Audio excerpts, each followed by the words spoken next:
When emotional breakdown hits you, let it hit you. The harder you let it hit you, the stronger you can get from it. Stop avoiding the breakdown. It doesn't mean you're mentally unstable or something is wrong with you. Just learn how to do it better. These are my 4 steps for like a successful emotional process. First thing, just recognize that you're in an emotional wave. This is one of the hardest things for people to do because they can't put their pride down, but this is literally the first step in processing the emotion. Accept, recognize what happens. What do you feel? Learn to recognize the physical markers. Does your body get hot? Do you start having self-depreciating thoughts or repetitive loop? Does your foot start dancing? What are the physical markers that let you know you're in an emotional wave? Step 2, go somewhere safe. Typically, this is away from the situation. Ideally, you're looking for a place where you can do step number 3, which is take yourself to the end of the emotional wave. Back to step number 2. The reason why you want to get away from the situation is because you can't solve your emotional wave like some kind of logical equation. And most people, even people that the emotional waves are not about, like people, your friends that are trying to help you and console you, they will try and fix you and ask you questions like, well, what do you think you could do to avoid this? Or have you tried this? Again, turning your emotions into some logical Rubik's Cube that is meant to be solved, but the emotions are not that. If you do have people that want to help you process your emotions, all they're going to do is just touch you or hold you or love you. Less talking, more just like imbuing you with the presence of love. And if you don't have these people in your life, it's because you have people in your life that are trying to fix you that you haven't let go of yet.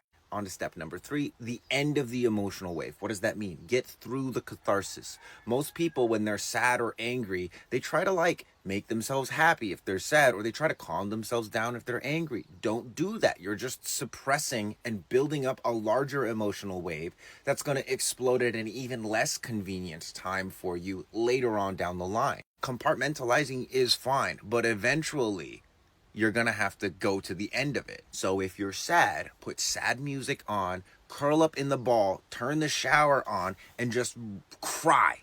Cry. Or if you're angry, grab a pillow and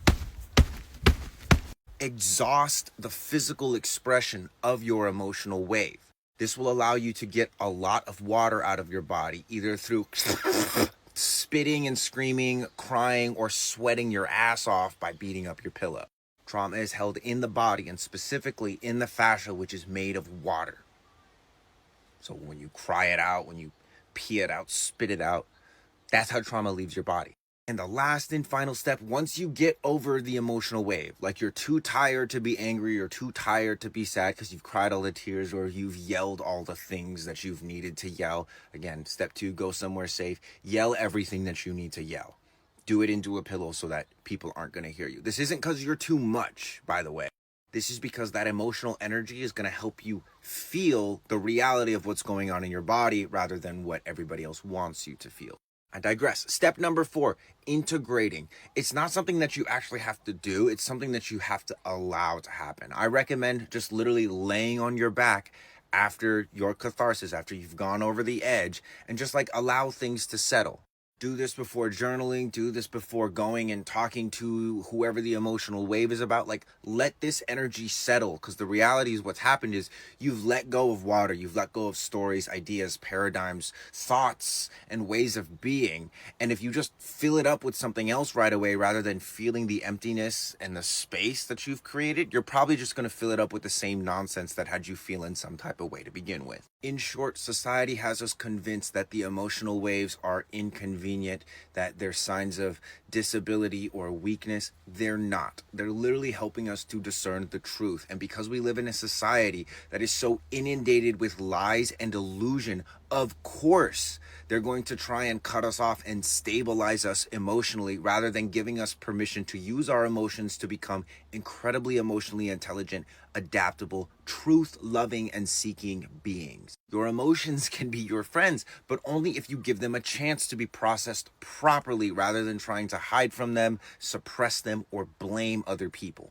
Now, if you found this insightful, feel free to leave me a comment and let me know what came up for you. And if you're looking for more information on how to properly access not only your emotions, but also your mind and your intuition and your immune system and your heart and your ego and all of these energetic things in a very grounded, practical way, come check out the link in my bio.